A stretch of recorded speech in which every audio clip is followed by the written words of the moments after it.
Magandang araw mga kababayan, and ngayon, and syempre nung nakarang update po natin dito, may mga ilan pong mga basura na naiwan ho dito dahil nga syempre marami po sa mga kababayan natin ay mga wala pong disiplina sa kanilang mga sarili.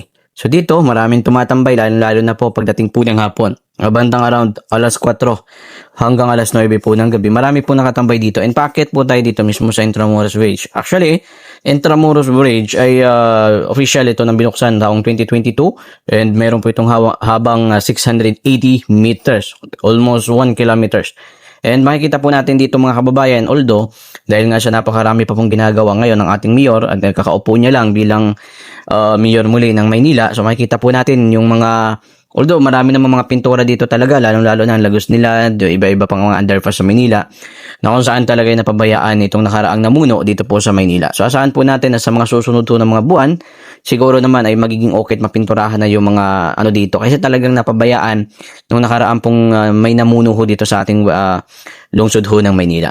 So gaya ng sinasabi ko sa inyo, pagdating ng hapon, di hamak ko na mas marami talagang tumatambay dito. Tingnan nyo po mga kababayan, kapag kayo ho kasi nandito sa taas, so tingnan mo to, iniwan lang yung bote sa gilid Yan yung sinasabi ko sa inyo na marami talagang sa ating mga kababayan ng mga walang disiplina sa kanilang mga sarili. Ayop na kung kasi parang wala akong nakitang CCTV dito, pero di ko lang sure kung mayroon, pero parang wala akong nakita.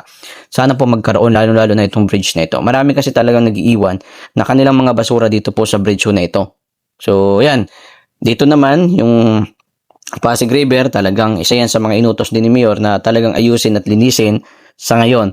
And pababa tayo doon and paikot tayo doon sa kabilang side para ipakita sa inyo kung ano nga ba ang mga pagbabago doon mga kababayan.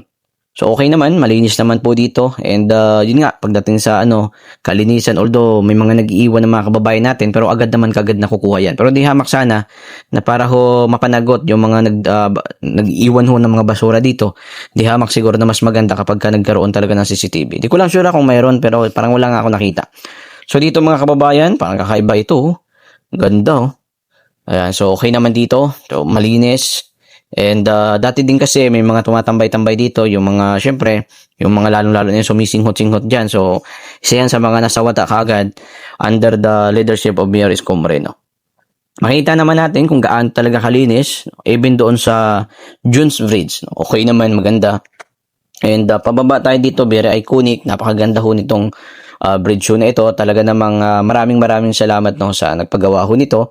And ang atin lang naman dito is ma-maintain mga kababayan. Pero saan po natin under the leadership of Mayor Isko na talagang mabibigyan ng kaayusan dito sa lugar ho nito. Ngayon pa lamang nakikita na natin na talagang nabibigyan na. So I hope na magtuloy-tuloy po under the leadership of Mayor Isko Moreno. So pababa tayo dito, di ba, makikita naman natin wala naman mga nakatambay-tambay. Actually dati kasi talagang marami hong mga tumatambay dito So, isa yan sa mga talagang nasasawata kagad. Dito mga kababayan, makikita po natin itong Pasig River. Although maganda, dahil syempre wala mga basura. Nung nakaraan kasi, napakaraming basura dyan. Talaga namang limpak-limpak ho ng mga basura dyan. Hindi ko nga alam kung bakit yung unang mayor ho dito, pagdating sa kalinisan parang hindi nila pinagpukusan. Diba, nakita nyo naman yung Divisoria na talaga namang halos napabayaan. At buti na lang ngayon ay tuloy-tuloy po doon ang pagpa-flushing, 'di ba? Kino-cover naman natin doon. Tuloy-tuloy po doon ang pagsasaayos. And syempre, pagbabawal po sa ating mga vendors na sila ho may magpwesto sa mga bangkita, sa mga hindi dapat pagpwestuhan ho ng mga lugar, which is hindi naman tayo against sa kanila. Pero sana po doon po sila sa tamang location para hindi naman po nakakaabala sa ibang mga naghahanap buhay at tumadaan ho dito sa part ng Divisoria. So andito tayo mga kababayan sa bahaging baba nito and ito yung dulo pagka kayo ho'y umakyat dyan. Papunta naman kayo sa bahaging kabila nitong Intramuros Bridge and baba ho kayo sa Esplanade, which is ngayon makikita po natin dito. So very normal ang situation. Marami pong tumatambay. Siyempre natatakpan ng nitong bridge ho nito yung araw, kaya hindi ho mainit ho sa location ho nito pagdating ng mga around alas 3, alas 4 hanggang alas 5 ho ng hapon. So marami ho dito. Marami po mga tao talaga dito. So dito naman may mga basura na nakikita tayo. So gaya ng sinabi ko, ito yung problema sa atin. Kaya kinakailangan talaga na magkaroon ng kamay na bakal yung namumuno ho sa bawat lungsod or sa ating bansa sapagkat para naman masawata at mabigyan ho ng karapatang parusa itong mga kababayan natin na hindi sumusunod sa kung ano ang sinasabi ho ng batas. 'Di ba? So yan, common sense na lang yan na yung mga basura ho ninyo, ilagay po ninyo sa tamang basurahan. Or kung maliit lang naman yan, kung pwede naman, bitbitin nyo na lang, kaysa itapon nyo ho dyan sa mga gilid-gilid. Yan yung mga tinatawag ho na mga kupal na ating ho ilan sa mga kababayan ho natin na wala ho mga disiplina ho sa kanilang mga sarili.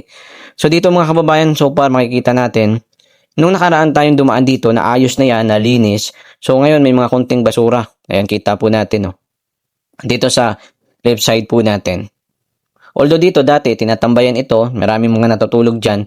Pero ngayon, talagang okay naman na. Ayan, dito okay naman. Yung doon lang sa bandang gitna, may mga nakita po tayo ng mga ilan-ilan mga basura. Gaya ng sinabi ko, kapag kayo aakyat dito, papunta na kayo sa kabilang bahagi ho ng bridge. And makikita nyo na po kung gaano ho kaganda. Dito mga kababayan, medyo maitim yung kita nyo naman yan, nakikita nyo naman, di ba? So, dahil nga syempre, nung nakaraang namuno kasi dito, lalo-lalo na pagdating sa mga pagpipintura na mga dapat pinturahan dito sa Maynila, hindi ho nilang ginawa. No, hindi ko alam kung may ginawa sila or wala, pero makikita po natin na marami po talaga ang napabayaan. So, dapat lang ho na natalo siya bilang mayor ho ng Maynila sapagkat hindi niya naman talaga totally naayos, no? Marami po sa mga kababayan natin ang talagang naghahangad ng kaayusan dito ho sa Maynila. Pagdating sa mga vendors, talagang kung saan-saan na lang ho sila pumisto that time, even yung harap po ng City Hall na pwestuhan na ho ng mga vendors, which is bawal. Ang location ho sa Divisoria, kahit saan, talagang punong-puno po ng mga vendors. 'Di ba? So maliwanag po yan na yan po ay pinagbabawal ho ng ating batas. Na yung mga bangkita ay bawal ho pagpwestuhan ho ng ating mga kababayan vendors. No? So dito mga kababayan, okay naman. Super okay naman, pero yun lang talaga yung kulang dito dahil nga marami pa pong hindi pa po napipinturahan. So yan, nakaasahan ho natin na gagawin po under the leadership of Mayor Isko Moreno dahil ang Lagos nila okay na yung ilalim no, napinturahan na. Dahil nga napabayaan din, yan sinabi ni Yorme na talagang marami hong napabayaan. Even sa Tondo, nung dumaan po tayo doon sa R10, marami po doon location na talagang hindi pa po nasa ayos. So, abangan ninyo sa sunod nating video dahil papakita ko yan sa inyo. So, abang-abang lang po tayo. So, para at least, di ba, may pakita natin and ma-actionan ng local government under the leadership of Mayor Isko etong mga lugar ho na dapat ho nating makitang maayos no, sa kanya hong pamumuno.